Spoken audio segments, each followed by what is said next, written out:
Radhe Radhe everyone. कैसे हैं आप सब? स्वागत है आपका आपके अपने YouTube channel Radha Krishna academy Yamunanagar पर। जल्दी से बताएंगे सभी सबको ऑडियो और वीडियो एक बार क्लियर है?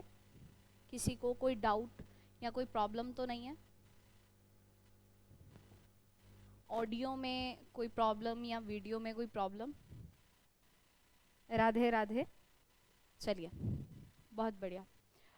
चलिए स्टूडेंट, लास्ट क्लास में हमने प्रॉफिट एंड लॉस के बड़े ही बेसिक से टाइप्स को कवर किया था। लगभग 7 से 8 क्वेश्चन यानी 7 से 8 टाइप की वैरायटीज़ के क्वेश्चंस हमने डिस्कस किए थे, स्पेशली ग्रुप डी के लिए, एचएसएससी ग्रुप डी के लिए। ठीक है, साथ ही साथ मैंने उन स्टूडेंट्स के लिए बोला था कि जो स्टूडेंट खासकर बिगनर हैं, जिन्होंने अभी एक भी बार प्रॉफिट एंड लॉस नहीं पढ़ा, तो वो अपना उस वीडियो के साथ काफ़ी अच्छे तरीके से अपने प्रॉफिट एंड लॉस को कवर कर सकते हैं। तो चलिए स्टार्ट करते हैं। अब क्वेश्चन नंबर हमने 8 पढ़ा था, तो आज स्टार्ट करते हैं नेक्स्ट क्वेश्चन से प्रॉफिट एंड लॉस को। कोशिश करूंगी कि चीज़ें जो हैं ज़्यादा से ज़्यादा क्वेश्चंस हमारे आज की क्लास में हो पाए। तो शुरू करते हैं। चलिए ठीक है, तो आज का पहला क्वेश्चन, पहले मुझे ये बताइए आप लोगों को लास्ट क्लास में कोई डाउट या कोई प्रॉब्लम, कोई ऐसी चीज़ रही हो जो आप ना समझ पाए हो, तो आप मुझे बता सकते हैं। चलिए, कमीज को 450 रुपए में बेचकर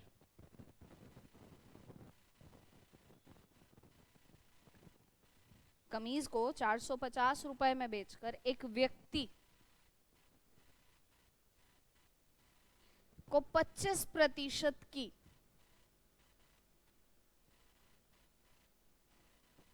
हानि होती है। हानि होती है। 50% का लाभ पाना हो।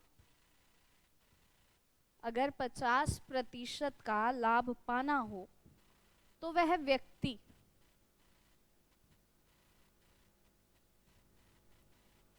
उस वस्तु को यानी कि उस कमीज को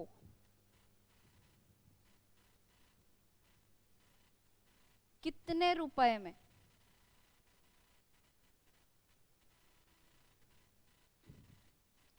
बेचेगा? ये मेरा क्वेश्चन है आपसे।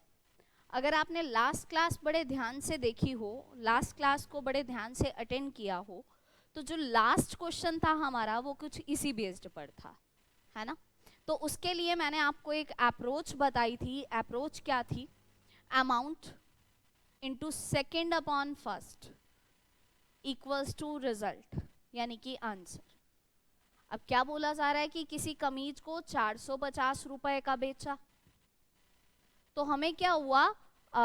25% की हानि हो गई। अब 25% की हानि, फर्स्ट वाला डेटा नीचे लिखेंगे, 100 माइनस 25 यानी कि शर्ट बेची होगी 75% पर। ठीक है जी। 50% का लाभ पाना, अगर इसी के ऊपर 50% का प्रॉफिट अर्न करना है, तो अगर इसी पर 50% का प्रॉफिट अर्न करना है, अभी ये सेकेंड वैल्यू है, प्रॉफिट कमाना है, तो ऐड होगा, बराबर आएगा आपका रिजल्ट। तो परसेंट से परसेंट कैंसिल, दोनों वैल्यू 25 से कैंसिल हो रही हैं। 25 3 जा, या फिर आप डायरेक्ट इसे 75 का दुगना भी कह सकते थे, 150, ऐसा कर लो, या फिर 25 के टेबल से काट लो, जैसा आपको सुटेबल हो। फिलहाल मैं 75 के टेबल से काट देती हूँ। 75 एकम 75, 75 दूनी 150, 75 का दुगना होता है 150। अगर आपको इंस्टेंट माइंड में नहीं आ रहा आपके, तो आप 25 के टेबल से इसको कट कर सकते हो। 450 का डबल हो जाएगा स्टूडेंट 900, तो इस क्वेश्चन का रिजल्ट है 900। तो जिन भी स्टूडेंट का रिजल्ट 900 आ रहा है, उनका रिजल्ट बिल्कुल सही है। मैं उन सभी स्टूडेंट से कहना चाहूँगी जो लाइव तो हैं लेकिन वो अपने रिजल्ट्स नहीं दे रहे हैं, तो कोशिश करिए कि एक बहुत अच्छा मौका है आपके पास प्रैक्टिस करने का। ये मत सोचिए कि ये चीज़ें हमने की हैं, आप इन्हीं बेसिक चीज़ों में अड़ जाते हैं। तो ध्यान रहे, जब तक आपके बेसिक स्ट्रॉन्ग नहीं होंगे आप मैथ्स को अच्छे से कवर नहीं कर सकते। ठीक है जी। तो अपने रिजल्ट्स देने की कोशिश करिए, कोई बात नहीं, गलत हो जाएगा, कोई दिक्कत नहीं है, सीखना ही तो आ रहे हैं ना हम लोग, तो कोशिश ये करिएगा कि अपने रिजल्ट्स ज़रूर बताएं। और जनवरी स्टूडेंट का रिजल्ट 900 आ रहा है, बहुत बढ़िया। ठीक है जी, चलिए अब शुरू करते हैं आगे नेक्स्ट क्वेश्चन की तरफ। ये मैंने लास्ट क्लास में डिस्कस किया था आपसे ये मेथड। अब आज का दूसरा क्वेश्चन,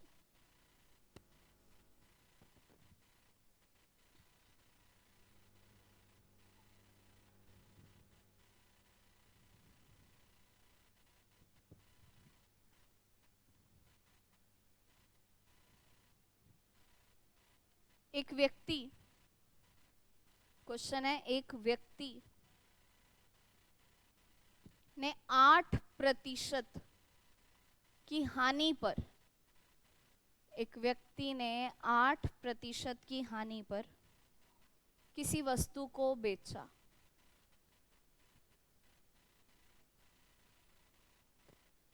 किसी वस्तु को बेचा। अगर उसने इसे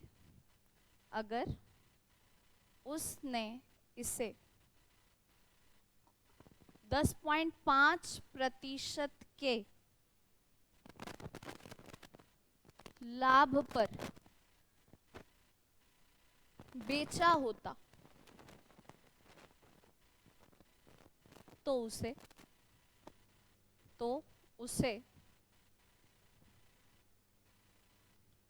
37 रुपए अधिक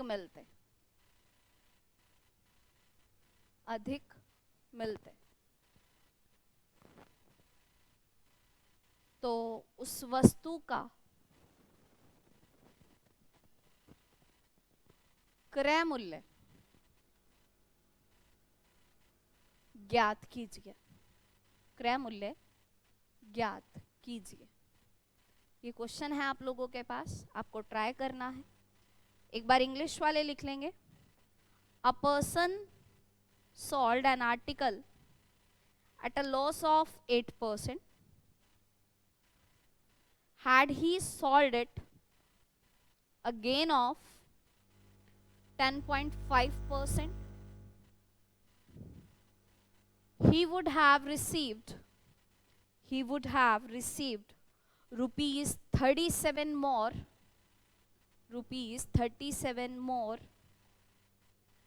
What is the cost price of the article?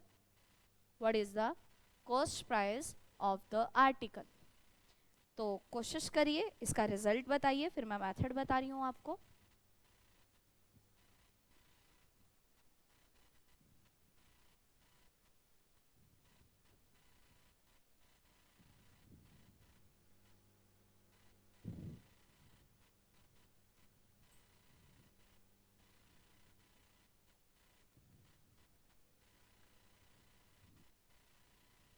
जल्दी से बताएंगे भाई, रिजल्ट क्या है आपका?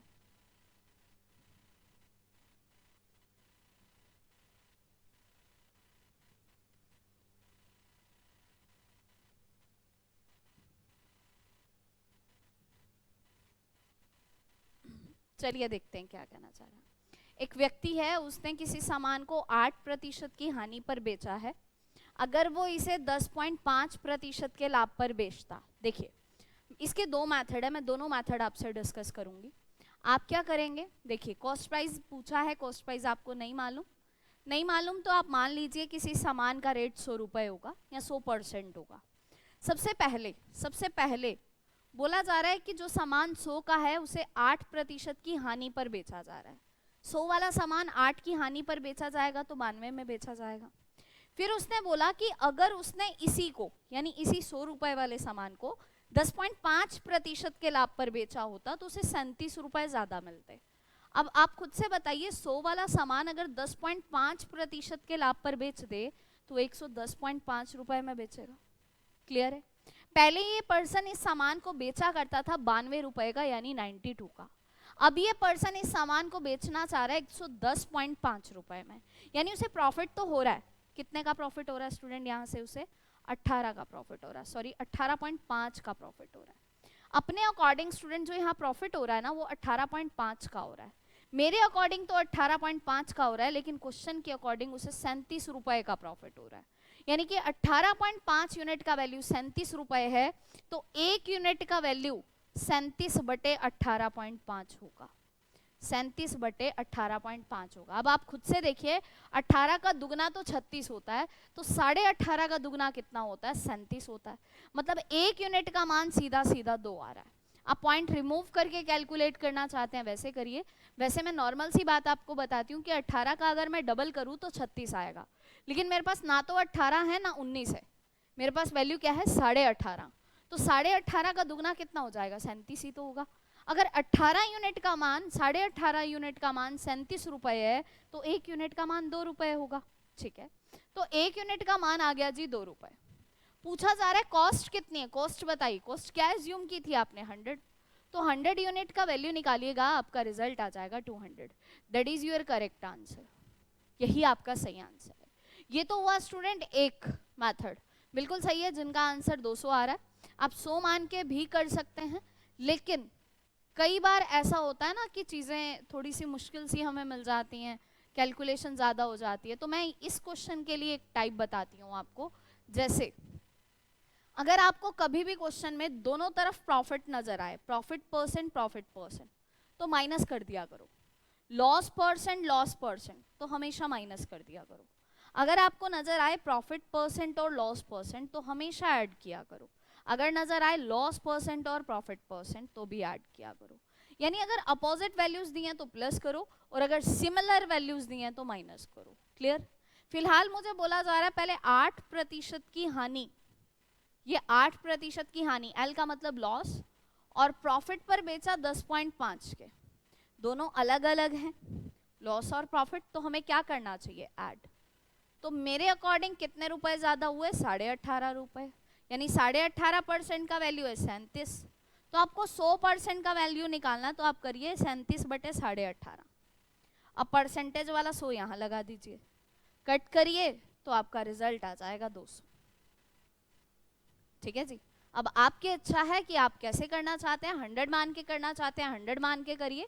100 से ये फायदा होता है कि इनकेस अगर हमें क्वेश्चन के बारे में कोई भी नॉलेज नहीं है, तो हम लैंग्वेज बेस्ड में लेके लैंग्वेज समझ के हम क्वेश्चन को अटेंड तो कर ही सकते हैं। ठीक है जी, तो जल्दी से नोट करेंगे, फिर हम आगे बढ़ेंगे क्वेश्चन की तरफ। क्लियर है आप सबको? तो डन लिख दीजिए, ताकि मुझे पता चल जाए कि आप सबको क्लियर है ये क्वेश्चन। चलिए अब और आगे बढ़ते हैं और देखते हैं कि कैसे क्वेश्चंस बनते हैं। और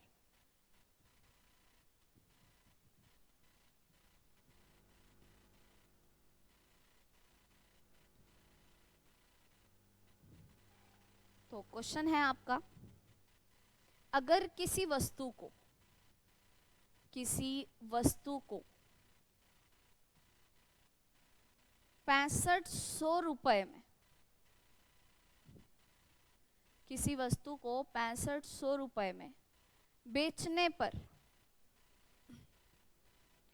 500 रुपए की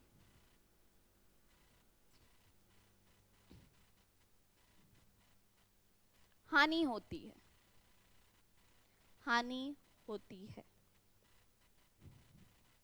तो उसे कितने रुपए में सॉरी बेचा जाए? उसे कितने रुपए में बेचा जाए कि 1500 रुपए का लाभ हो जाए?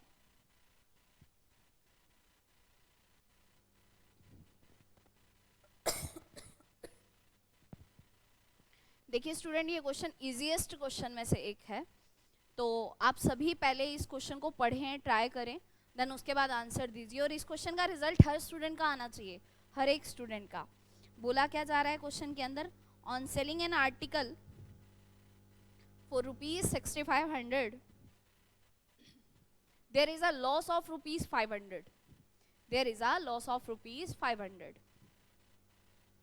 at how many rupee should it be sold so that there would be profit of ₹1500?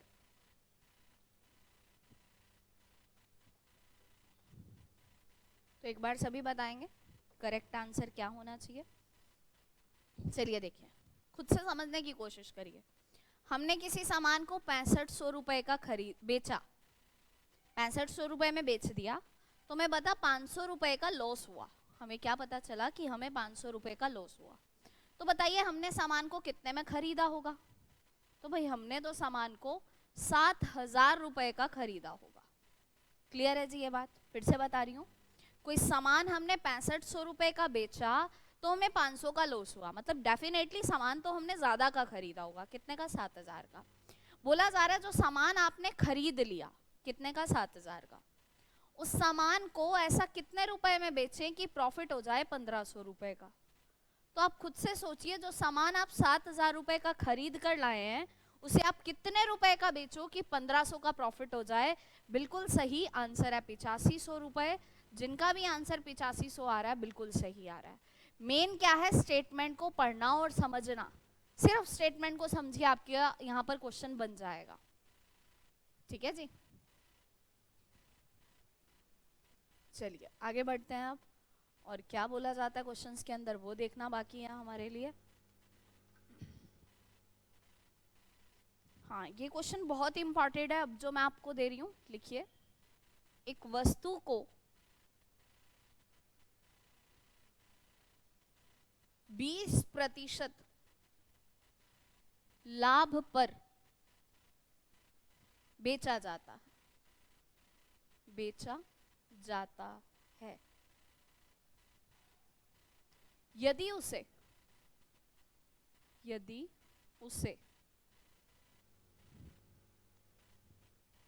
20%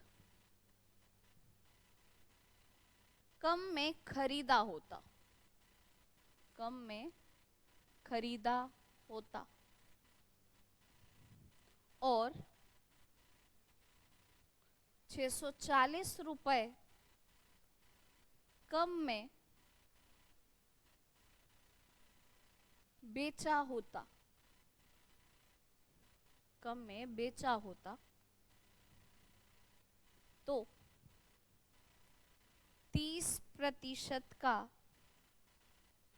लाभ होता, 30% का लाभ होता। तो उस वस्तु का क्रय मूल्य क्या है? उस वस्तु का क्रय मूल्य क्या है, ये आपसे पूछा जा रहा है। ये काफी अच्छा क्वेश्चन है। तो देखिए क्या बोला जा रहा है, an item is sold at 20% profit if it was bought at 20% less and sold it for rupees 640 less, sold it for rupees 640 less, then there would have been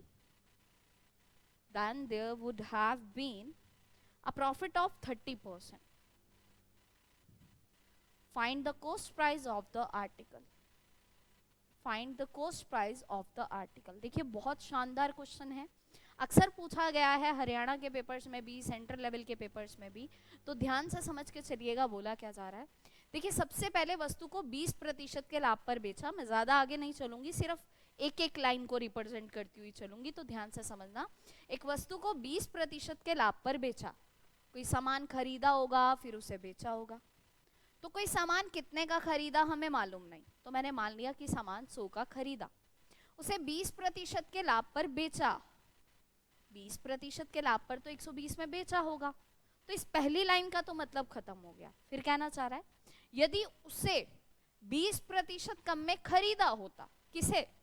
जो सामान आप 100 का खरीद कर ला रहे हैं स्टूडेंट्स, अगर उसी सामान को आप 20% कम में खरीदते तो कितने में खरीदते? 80 में। और 640 रुपए कम में बेचा होता, यानी पहले 120 का बिक रहा है फिर कुछ कम में बेचा होता, तो 30% का लाभ होता। देखिए अब ये हर शॉपकीपर की, हर एक पर्सन की यही सोच रहती है कि जो चीज हम खरीद कर ला रहे हैं उसके ऊपर कुछ तो प्रॉफिट कमा कर बेचा जाए। अब यहाँ दुकानदार कह रहा है कि 30% का लाभ होता, किस पर? यानी कि जो सामान हम 80 रुपए का खरीद के ला रहे हैं अगर उसे हम 30% के मुनाफे पर बेचें तो कितने के मुनाफे पर बेचना चाह रहा है? 24 रुपए के मुनाफे पर बेचना चाह रहा है। समझ आया? मतलब जो सामान 80 रुपए का खरीदा, कह रहा 80 में 24 रुपए का मुनाफा कमाकर हम सामान को बेच दें, यानी सामान कितने में बेच दें? 104 में। सिर्फ शांति से सुनिएगा, मैं एक बार दोबारा लैंग्वेज को रिपीट कर रही हूँ। बोला जा रहा है एक वस्तु को 20% लाभ पर बेचा जाता है, तो 100 वाली चीज 120 में हमने बेच दी। अगर उसी सामान को 20% कम में खरीदा होता तो 100 वाला सामान हमने 80 में खरीद लिया। फिर बोल रहा है कि अगर उसे 640 रुपए कम में बेचा होता, अब रुपए आ गए, इस लाइन को छोड़ दो, हम परसेंटेज को डील कर रहे हैं, परसेंटेज को लेके चलिए, मैंने इस लाइन को थोड़े समय के लिए छोड़ दिया, तो उसे 30% का मुनाफा होता। अब बात आती है कि 30% का मुनाफा उसे कब होगा? स्टूडेंट यहाँ देखिए कॉमन सेंस है कि जो 30% का मुनाफा होगा वो खरीदे गए सामान के ऊपर होगा। यानी जो सामान मैं खरीद कर ला रही हूँ 80 रुपए का, मैं चाहती हूँ कि मुझे वो 80 रुपए तो मिले प्लस कुछ एक्स्ट्रा पैसा भी मिले। कितना एक्स्ट्रा पैसा मिले? 30%। तो 80 का 30% हुआ 24 रुपए। 80 रुपए में 24 रुपए बढ़ाकर बेचना चाह रहा है, यानी कितने में बेचना चाह रहा है? 104 में। उम्मीद है कि क्लियर होगा। देखिए पहले सामान बेचा जा रहा था 120 में, अब सामान बेचा जा रहा है 104 में। तो सामान तो डेफिनेटली कम रेट में बेचा जा रहा है। कितने यूनिट कम में बेचा जा रहा है? 16। बात आती है मेरे अकॉर्डिंग तो 16 कम में बेचा जा रहा है, लेकिन क्वेश्चन के अकॉर्डिंग तो 640 रुपए कम में बेचा जा रहा है। मतलब 16 यूनिट का मान हो गया 640 रुपए, तो एक यूनिट का मान कितना हो गया? 640 डिवाइडेड बाय 16, यानी कि एक यूनिट का मान हो गया कितने रुपए? 40 रुपए। बताइए जी, क्लियर है? एक यूनिट का मान कितना हो गया? 40 रुपए। पूछा जा रहा है कि वैल्यू का कॉस्ट क्या है, यानी कि खरीद कितनी है। तो खरीद कितनी मानी थी आपने? 100। तो भाई 100 यूनिट का मान निकालिए, आपका आंसर आ जाएगा 400 रुपए, यानी कि 4000 रुपए। यानी कि हमने इस सामान को खरीदा होगा 4000 रुपए का। बताएंगे? क्लियर है सभी को?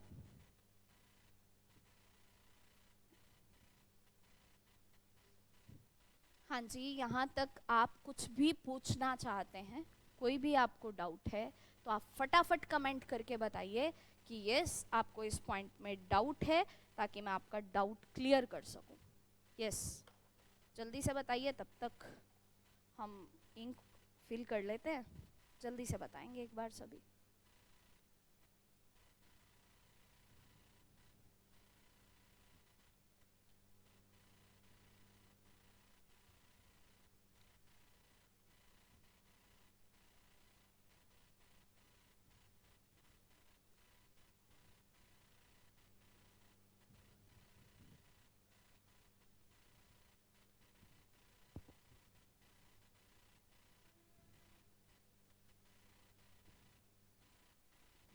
चलिए ठीक है, बहुत अच्छी बात है, आपको क्लियर है। आगे बढ़ते हैं हम लोग। देखिए जो लेट जुड़ रहे हैं मैं उनसे यही कहूँगी कि आप एक बार क्लास ख़त्म होने पर दोबारा से क्लास को स्टार्ट करके देखिएगा, आपको सारे पॉइंट्स बहुत अच्छे से क्लियर हो जाएंगे। और खासकर जिन स्टूडेंट ने कल वाली क्लास अटेंड नहीं की, जो कि प्रॉफिट एंड लॉस का बिल्कुल बेसिक सेशन था, तो आप उस सेशन को भी ज़रूर अटेंड करें अगर चीज़ों को बिल्कुल ज़ीरो से सीखना चाहते हैं तो। इनकेस अगर आपके बेसिक ऑटोमेटिकली स्ट्रांग हैं, आप क्वेश्चंस को अटेंड कर सकते हैं, तो आप इसी वीडियो से कंटिन्यू कर सकते हैं। चलिए क्वेश्चन क्या है, लिखिए। दो घड़ी 4800 रुपए में खरीदी गई।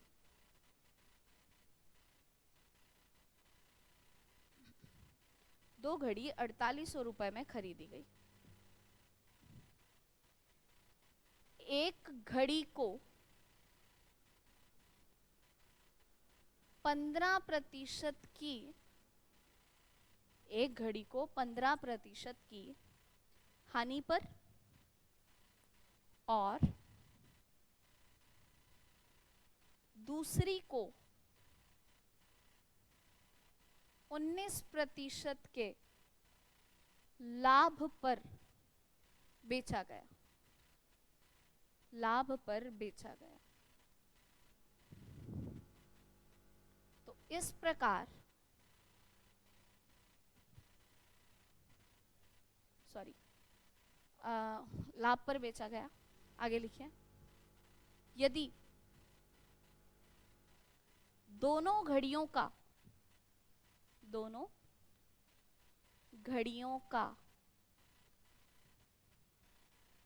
विक्रय मूल्य बराबर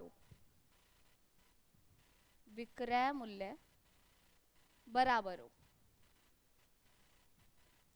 तो प्रत्येक घड़ी का क्रय मूल्य बताइए।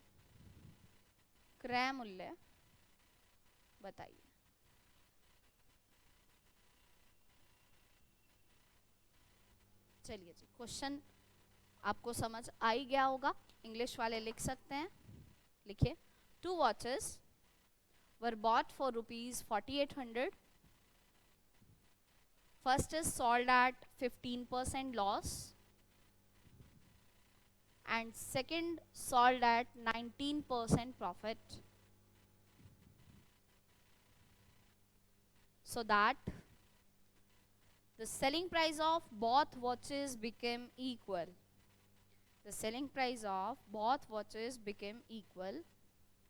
Then find the cost price of both watches. बताएंगे सभी कि इस क्वेश्चन का करेक्ट आंसर क्या होने वाला है। तो चलिए एक बार देखते हैं बोला क्या जा रहा है। सबसे पहले पहली लाइन को पढ़िए, क्या कह रहा है। 2 घड़ी हैं जो 4800 रुपए में खरीदी, यानी पहली घड़ी की कॉस्ट और दूसरी घड़ी की कॉस्ट दोनों इक्वल है। दोनों कितनी है? 4800। इक्वल नहीं है, सॉरी। पहली घड़ी की कॉस्ट और दूसरी घड़ी की कॉस्ट टोटल कितने रुपए है? 4800 रुपए। तो सबसे पहली घड़ी को देखिए खरीदा गया होगा, बेचा गया होगा। यहाँ पहली वॉच और यहाँ दूसरी वॉच। पहली घड़ी को 15% की हानि पर बेचा गया। अब देखिए, मैंने कल के सेशन में चीजें बताई थी। 15% का मान होता है 3/20, जिसके अंदर ये जो 20 है ये आपका कॉस्ट प्राइस को रिप्रेजेंट करेगा। तो मैंने पहली घड़ी को 20 में खरीदा, हानि पर बेचा तो 3 की हानि पर बेच दिया, तो सामान कितने में बेचा? 17 में। क्लियर है जी सबको? दूसरी घड़ी को 19% के लाभ पर बेचा, मतलब जो सामान हमने खरीदा ही 100 का था, वो सामान हमने 119 का बेच दिया। कह रहे जब ऐसा होता है तो दोनों घड़ियों का विक्रय मूल्य बराबर हो जाता है। जब ऐसा कुछ होता है तो दोनों आर्टिकल का सेलिंग प्राइस जो है वो इक्वल हो जाता है। क्या आपको सेलिंग प्राइस इक्वल नजर आ रहा है? आप कहेंगे नहीं, इक्वल तो नहीं है। तो स्टूडेंट इसे इक्वल करिए। अब इक्वल करने के लिए क्या करें? 17 के टेबल पर 119 आता है, 17 के टेबल पर 119 आता है। कितने पर आता है? 7 पर। तो अगर आप अपना बेचा गया भाव 7 गुना करेंगे तो आपका खरीदा गया भाव भी 7 गुना हो जाएगा। क्यों? क्योंकि रेशो में है चीजें। समझ आ गया होगा? ऐसा करने से हमें क्या बेनिफिट मिलेगा? देखिए मैं दूसरी जगह लिख के दिखाती हूँ, आपको पता चलेगा। Cost price, selling price. पहले आर्टिकल को खरीदा 140 में लेकिन बेचा कितने में? 119 में। दूसरे आर्टिकल को खरीदा तो 100 में लेकिन बेचा 119 में। क्या दोनों आर्टिकल की सेलिंग प्राइस इक्वल हो गया? आप बोलेंगे हाँ, दोनों आर्टिकल का सेलिंग प्राइस इक्वल हो गया। तो स्टूडेंट अगर दोनों आर्टिकल का सेलिंग प्राइस इक्वल है तो कह रहा है दोनों आर्टिकल की कॉस्ट, टोटल कॉस्ट 4800 है। मेरे अकॉर्डिंग दोनों आर्टिकल की टोटल कॉस्ट 240 है। ठीक है जी? अपने अकॉर्डिंग टोटल कॉस्ट 240 है, तो भाई 240 यूनिट का मान हो गया 4800 रुपए। आप यहाँ से 1 यूनिट का मान निकालिए, 4800 को 240 से भाग करते हुए आप नजर आओगे, वैल्यू आएगी 1 यूनिट का मान आएगा 20। अगर 240 यूनिट का मान 4800 है तो 1 यूनिट का मान आया 20। आपसे पूछा है पहले आर्टिकल की कॉस्ट बताइए और दूसरे आर्टिकल की कॉस्ट बताइए। देखिए पहले आर्टिकल की कॉस्ट कितनी है? 140। अगर पहले आर्टिकल की कॉस्ट 140 है तो 140 यूनिट का मान आएगा 28।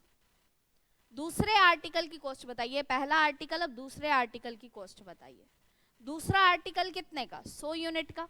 भाई अगर 1 यूनिट का मान 20 है तो 100 यूनिट का मान कितना हो जाएगा? आप बोलेंगे 2000 रुपए। यानी पहली घड़ी खरीदी गई थी 2800 की और दूसरी घड़ी खरीदी गई थी 2000 रुपए की। बताएंगे सभी? क्लियर है सबको अच्छे से? कोई ऐसी चीज तो नहीं जो आपको समझ ही ना आई हो? अगर कुछ ऐसा हो तो प्लीज बताइएगा जरूर।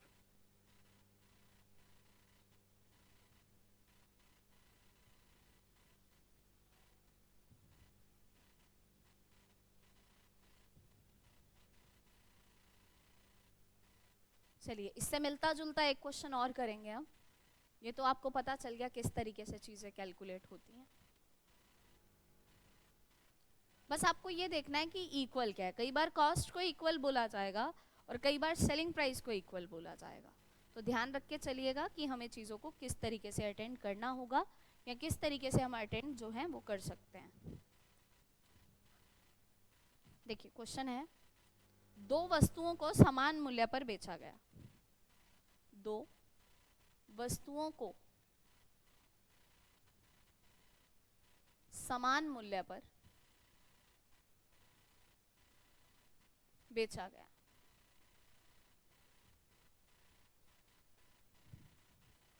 पहली वस्तु को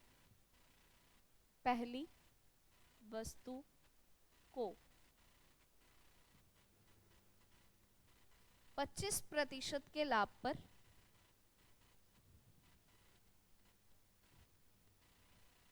और दूसरी वस्तु को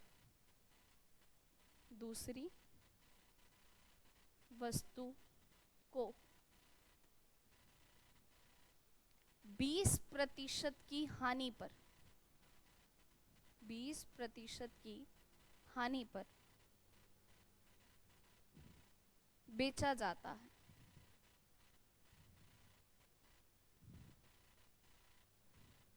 तो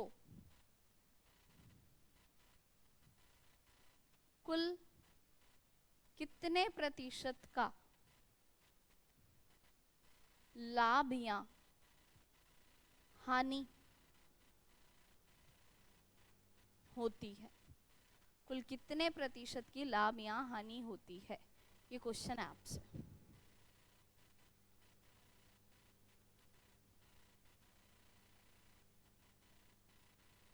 चलिए देखते हैं क्या बोला जा रहा है। A person sells 2 items at same selling price. If one is sold at 25% profit and other one is sold at 20% loss, then what is the profit or loss percent on the whole business?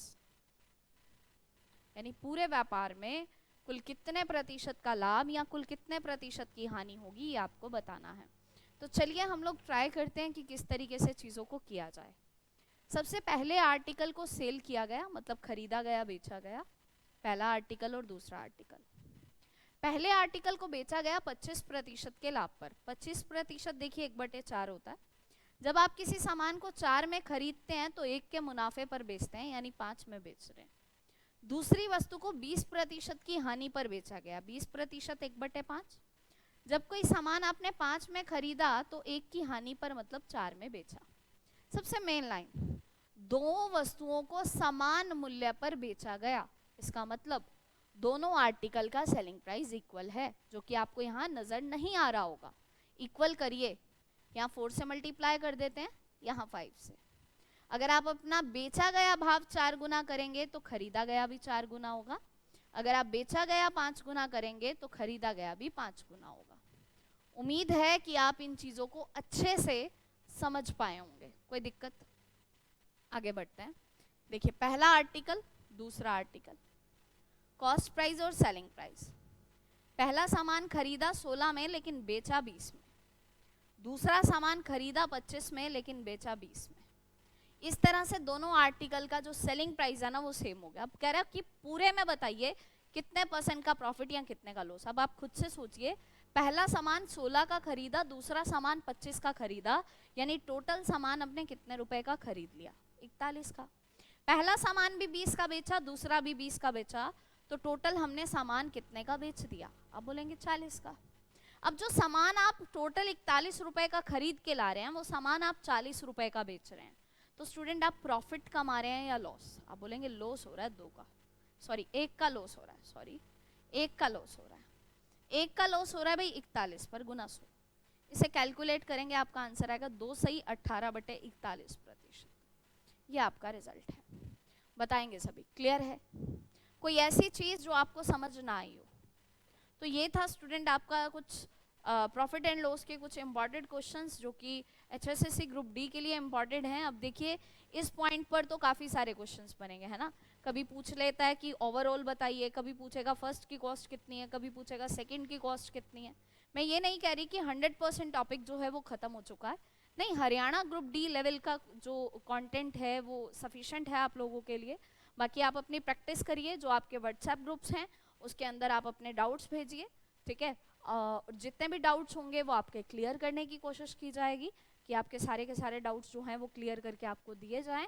बाकी आपको कोई भी इस session में दिक्कत रही हो तो बताइएगा ज़रूर। बाकी मिलते हैं आपसे नेक्स्ट सेशन में। राधे राधे एवरीवन।